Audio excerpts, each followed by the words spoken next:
ಶಿವಕುಮಾರ್ ಅವರ ನೇತೃತ್ವದಲ್ಲಿ ಇನ್ನಿತರ ಇರ್ತಕ್ಕಂಥ ಎಲ್ಲ ಮಂತ್ರಿಗಳ ನೇತೃತ್ವದಲ್ಲಿ ಈ ಒಂದು ಜನಾಂದೋಲನ ಕಾರ್ಯಕ್ರಮವನ್ನು ಹಮ್ಮಿಕೊಂಡಿದ್ವಿ.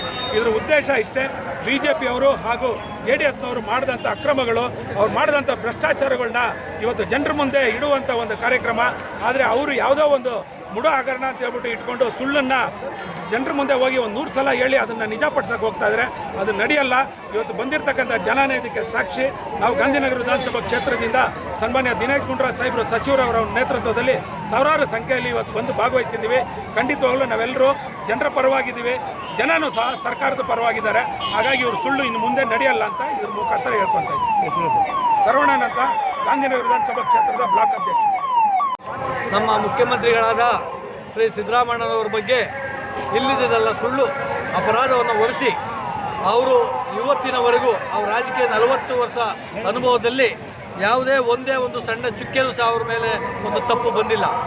ಇಂಥ ಒಬ್ಬ ವ್ಯಕ್ತಿ ಮೇಲೆ ಇಲ್ದಿದ್ದೆಲ್ಲ ಹಗರಣನ ತಂದು ಮೂಢ ಹಗರಣ ಅಂತಿದೆ. ಮೂಢ ಹಗರಣಕ್ಕೂ ಸಿದ್ದರಾಮಯ್ಯವ್ರಿಗೂ ಸಂಬಂಧ ಏನು? BJP ಸರ್ಕಾರ ಇರುವಾಗ ಇದ್ರ ಬಗ್ಗೆ ಅವರೇ ಅನೌನ್ಸ್ ಮಾಡಿದ್ದು. ಅದು ಬಿಟ್ಟು ಇವಾಗ ಮೂಢದಲ್ಲಿ ಅವ್ರಿಗೆ ಜಮೀನು ಕೊಟ್ಟಿದ್ರು, ಅವ್ರ ಬಿಸ್ನೆಸ್ನವ್ರಿಗೆ ಜಮೀನು ವಾಪಸ್ ಕೊಟ್ಟಿದ್ದಾರೆ ಕಾನೂನು ಪ್ರಕಾರವಾಗಿ. ಬಟ್ ಇದರ ಮುಖ್ಯಮಂತ್ರಿಗಳು ಯಾವುದೇ ಒಂದು ಥರದ ತಪ್ಪಾಗಲಿ, ಒಂದು ಸರ್ಕಾರಕ್ಕೆ ಒಂದು ಕೆಟ್ಟ ಹೆಸರು ಬರೋಂತಾಗಲಿ ಮಾಡಿಲ್ಲ. ಆದರೆ ರಾಜಕೀಯ ವೈರಿತನದಿಂದ BJPಯವರಿಗೆ ಈಗ 1 ವರ್ಷದಿಂದ ಯಾವುದೂ ಹಗರಣ ಸಿಕ್ಕಲಿಲ್ಲ. ಅದರಿಂದ ಇದು ಮುಖ್ಯಮಂತ್ರಿಯವರಿಗೆ ಒಳ್ಳೆ ಇದಿದೆ ಅಂತ ಒಳ್ಳೆ 5 ಗ್ಯಾರಂಟಿ ಕೊಟ್ಟಿದ್ದಾರೆ. ನಮ್ಮ ಕರ್ನಾಟಕ ಸರ್ಕಾರದ ಜನ ಇವತ್ತು ಎಲ್ಲ ಅವ್ರನ್ನ ಒಪ್ಕೊಂಡಿದ್ದಾರೆ. ಇಂಥ ಒಬ್ಬ ಮೆಚ್ಚಿನ ನಾಯಕ ನಮ್ಮ ಸಿಕ್ಕವನಲ್ಲ ಅಂತ ಎಲ್ಲ ಖುಷಿ ಪಟ್ಟಿದ್ದಾರೆ.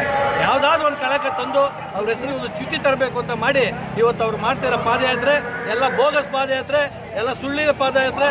ಅದಕ್ಕೂ ಸಿದ್ದರಾಮಯ್ಯವ್ರಿಗೂ ಸಂಬಂಧ ಇಲ್ಲ. ಸಿದ್ದರಾಮಯ್ಯರವರು ಭ್ರಷ್ಟಾಚಾರದ ರಹಿತ ಮುಖ್ಯಮಂತ್ರಿ. 5 ಗ್ಯಾರಂಟಿ ಇಷ್ಟು ಕಷ್ಟದಲ್ಲಿದ್ದರೂ ಸಹ MP ಎಲೆಕ್ಷನ್ ಆದ ತಕ್ಷಣ ನಿಲ್ಲಿಸ್ಬಿಡ್ತಾರೆ ಅಂತ ಎಲ್ಲ ಕೆಲವು ಜನ ವಿರೋಧ ಪಕ್ಷದವ್ರು ಹೇಳಿದ್ರು. ಆದರೂ MP ಎಲೆಕ್ಷನ್ ಆದರೂ ಸಹ ನಿಲ್ಲಿಸಿಲ್ಲ. ಅವ್ರ ಅಧಿಕಾರದಲ್ಲಿ ಇರೋವರೆಗೂ 5 ವರ್ಷ ಕಾಂಗ್ರೆಸ್ ಪಕ್ಷನ ಯಾರೇನು ಮಾಡೋಕ್ಕಾಗಲ್ಲ. ಆ ಗ್ಯಾರಂಟಿನ ಯಾವುದೇ ಕಾರಣಕ್ಕೂ ಅವ್ರು ನಿಲ್ಲಿಸಲ್ಲ. ಹಿಂದೆ BJP ಸರ್ಕಾರ ಇತ್ತು, ಯಾಕೆ ಕೊಡೋಕ್ಕಾಗಲಿಲ್ಲ? ಅವರು ಆಗಲಿಲ್ಲ. ಜನರ ಮೇಲೆ ಅವ್ರ ವಿಶ್ವಾಸ ಕಳೆದಿಲ್ಲ. ಅದೇ ನಮ್ಮ ಸಿದ್ದರಾಮಯ್ಯನವರು ಅಂದರೆ ಬಡವ್ರ ಬಗ್ಗೆ ಗೊತ್ತಿತ್ತು ಅವ್ರಿಗೆ. ತುಂಬ ಕಷ್ಟದಿಂದ ಮುಂದೆ ಬಂದಂಥ ವ್ಯಕ್ತಿ. ಅದರಿಂದ ಅವ್ರಿಗೆ ಏನು ಅಕ್ಕಿ ಬಗ್ಗೆ ಏನು, ಬಸ್ಸಿನ ಬೆಲೆ ಏನು, ವಿದ್ಯಾರ್ಥಿಗಳ ಕಷ್ಟ ಏನು ಅಂತೆಲ್ಲ ಗೊತ್ತಿತ್ತು. ಅದರಿಂದ ಈ ಒಂದು ಸೌಕರ್ಯ ತಂದುಕೊಟ್ಟಂಥ ಮುಖ್ಯಮಂತ್ರಿ ಮೇಲೆ ಇಲ್ದಿದ್ದೆಲ್ಲ ಅವ್ರು ಆಪಾದನೆ ಮಾಡಿ ಸುಳ್ಳು ಹೇಳಿ ಈ ಒಂದು ಹಗರಣಕ್ಕೂ ಮುಖ್ಯಮಂತ್ರಿಯವ್ರಿಗೆ ಸಂಬಂಧನೇ ಇಲ್ಲ. ಅದರಿಂದ ಈ ಒಂದು ಕಾರ್ಯನ ಮಾಡಬೇಕು ಅಂತೇಳಿ ನಮ್ಮ ಪಕ್ಷದಲ್ಲೆಲ್ಲ ದೊಡ್ಡ ತೀರ್ಮಾನ ಮಾಡಿದ್ರು. ಅದರಿಂದ ನಾವು ಬೆಂಗಳೂರಿಂದ ಗಾಂಧಿನಗರ ಕ್ಷೇತ್ರ ದಿನೇಶ್ ಗುಂಡೂರಾವ್ ಅವರ ಫಾಲೋವರ್ಸ್ ನಾವೆಲ್ಲ ಅವರ ಪರವಾಗಿ ನಾವು ಇಲ್ಲಿ ಈ ಸಮಾವೇಶಕ್ಕೆ ಬೆಂಗಳೂರಿಂದ ಬಂದಿದ್ದೀವಿ. ನನ್ನ ಹೆಸರು ಪುಟ್ಟಸ್ವಾಮಿ ಅಂತ, ಗಾಂಧಿನಗರ ಕ್ಷೇತ್ರದ ಕಾಂಗ್ರೆಸ್ ಮುಖಂಡ. ಪ್ರೆಸಿಡೆಂಟ್ ಸನಾವುಲ್ಲಾ ಅವರ ಸಭೆಯಲ್ಲಿ ಅಧ್ಯಕ್ಷರು ಅವ್ರ ಜೊತೆಯಲ್ಲಿ ನಾವೆಲ್ಲ ಬಂದಿದ್ದೀವಿ. ಈ ಫಂಕ್ಷನ್ಗೆ ನಾವು ಸಿದ್ದರಾಮಯ್ಯ ಎಲ್ಲ ಬಂದು ನಾವು ಸೇರಿ ಈ ಸಭೆಯಲ್ಲಿ ನಾವು ಸೇರ್ಪಡೆಯನ್ನು ಬಂದು ಎಲ್ಲರೂ ಸೇರಿ ನಾವು ಈ ಫಂಕ್ಷನ್ ಪಾಲನ್ನು ತಗೊಂಡಿದ್ದೀವಿ. ಏನಕ್ಕೆ ಬಂದಿದ್ದೀರಿ ಫಂಕ್ಷನ್ಗೆ? ನಾವು ಫಂಕ್ಷನ್ಗೆ ಬಂದಿರೋದು ನಮ್ಮ ಪಕ್ಷ, ನಮ್ಮ ಖುಷಿ ಅಂದರೆ ಮೊದಲನೇದು ನಮ್ಮ ಖುಷಿ ಏನಂದರೆ ನಮ್ಮ ಪಕ್ಷ ಅದು ಏನು ಮುಖ್ಯವಾಗಿ ಬಂದು ನಂಬರ್ 1 ಮುಸ್ಲಿಮ್ಸವರು ನಮ್ಮದು ಎಲ್ಲರಿಗೂ ಸೇರಿದಂತೆ ಕಾಂಗ್ರೆಸ್ ಪಕ್ಷ. ಇದು ಇವತ್ತಿನ ಪಕ್ಷ ಅಲ್ಲ. ರಾಜೀವ್ ಗಾಂಧಿ, ಇಂದಿರಾ ಗಾಂಧಿ, ನೆಹರು ಆ ಕಾಲದಿಂದ ಬಂದಿರೋದು ಪಕ್ಷ. ಇದು ಹಳೆ ಪಕ್ಷ, ಆದರೆ ಹೊಸ ಪಕ್ಷ ಅಲ್ಲ. ಇದು ಏನಂದರೆ ಹೊಸ ಪಕ್ಷ ಇದ್ದರೆ ನಾವು ಹಳೆ ಪಕ್ಷ ಇದ್ರೇನು ಯಾರಿದ್ರೇನು ಪಕ್ಷಾಂತರ ಬರ್ತಾರೆ. ನಾವಂತೂ ಕಾಂಗ್ರೆಸ್ ಪಕ್ಷದಿಂದ ಬಂದಿದ್ದೀವಿ. ಇವತ್ತಿನ ಸಭೆ ಉದ್ದೇಶ ಏನು? ಇವತ್ತಿನ ಸಭೆ ಉದ್ದೇಶ ಅಂದರೆ ನಮ್ಮ ಕರ್ನಾಟಕದ CM ಸಿದ್ದರಾಮಯ್ಯನವರು ಬಂದಿದ್ದಾರೆ. ಅವರು ಭಾಷಣ ಮಾಡ್ತಾ ಇದ್ದಾರೆ. ಮುಂದಕ್ಕೆ ಇದು 2000 ಮತ್ತು KSRTC ಬಸ್ದು ಫ್ರೀ ಮಾಡಿರೋದು ಇವನ್ನೆಲ್ಲನೂ ಬ್ಯಾನ್ ಮಾಡಿ ಬಂದ್ ಮಾಡಿ ಅವ್ರನ್ನ ಇಳಿಸಿ ಅಂದ್ಬಿಟ್ಟು ಬೇರೆ ಜನ ಅಂತ ಇದ್ದಾರೆ. ಅದಕ್ಕೆ ನಮ್ಮ ಏನು ಅಭಿಪ್ರಾಯ ಅಂದರೆ ಅವರು ಪಕ್ಷದಲ್ಲಿ ಇರಬೇಕು. KSRTCದು ನಡೀತಾ ಇರಬೇಕು. ದೇವಸ್ಥಾನ, ಮಾದೇಶ್ವರನ ಬೆಟ್ಟ, ಅಲ್ಲಿ ಸುಮಾರು ಬೆಟ್ಟಗಳಿಗೆ ಹೆಂಗಸರಿಗೆ ಅನುಕೂಲ ಆಗಿದೆ. ಅವರು ಆಧಾರ ತೋರಿಸ್ಬಿಟ್ಟು ಒಳ್ಳೊಳ್ಳೆ ದೊಡ್ಡ ದೇವರುಗಳೆಲ್ಲ ಹೋಗಿ ಅವರು ಕಾಣಿಕೆ ಮಾಡ್ತಾ ಇದ್ದಾರೆ. ಅಲ್ಲಿ ಹೋಗಿ ಅವರು ನೋಡ್ತಾ ಇದ್ದಾರೆ, ಕೈ ಮುಗಿತಾ ಇದ್ದಾರೆ. ಆಮೇಲೆ ನಾವು ಹೋಗಬೇಕಾಗಿರೋರು ಇಲ್ಲಿಂದ ಬೇರೆಯವ್ರಿಗೆ ಹೋದರೆ ಅವ್ರ ಮಸೀದಿಗೆ ನಮಾಜಿಗೆ ಹೋಗಿ ನಮ್ಮ ಹೆಂಗಸರು, ಅದು ನಮ್ಮ ಲೇಡೀಸು ಮುಸ್ಲಿಮ್ಸರವರು ಆಧಾರ ತೋರಿಸಿ ಅಟೆಂಡ್ ಆಗ್ತಾರೆ. ಮತ್ತು 2,000 ಕೊಡ್ತಾ ಇರೋದ್ರಿಂದ ಜನಗಳಿಗೆ ಇದು ಅನುಕೂಲ ಆಗಿದೆ. 100-200 ರೂಪಾಯಿನ ಕೂಲಿಗೆ ಅವರು ಇದ್ದಾರೆ. BJPಯವರು ಇದೇ ಲಾಸ್ಟ್ ಬಾಸ್ ರಾಜೀನಾಮೆ ಮಾಡ್ತಾರೆ ಅಂತ ಸಿದ್ದರಾಮಯ್ಯ ಅವ್ರನ್ನ ಏನಂತಾರೆ? BJPಯವರು ಹೇಳ್ತಾ ಇದ್ದಾರಲ್ಲ, 2012ರಲ್ಲಿ ಒಂದು ಫಿಲಿಮ್ ತೆಗೆದಿದ್ದಾರೆ, ಪ್ರಪಂಚ ಮುಳುಗೋಯ್ತಾ ಇದೆ ಅಂದ್ಬಿಟ್ಟು.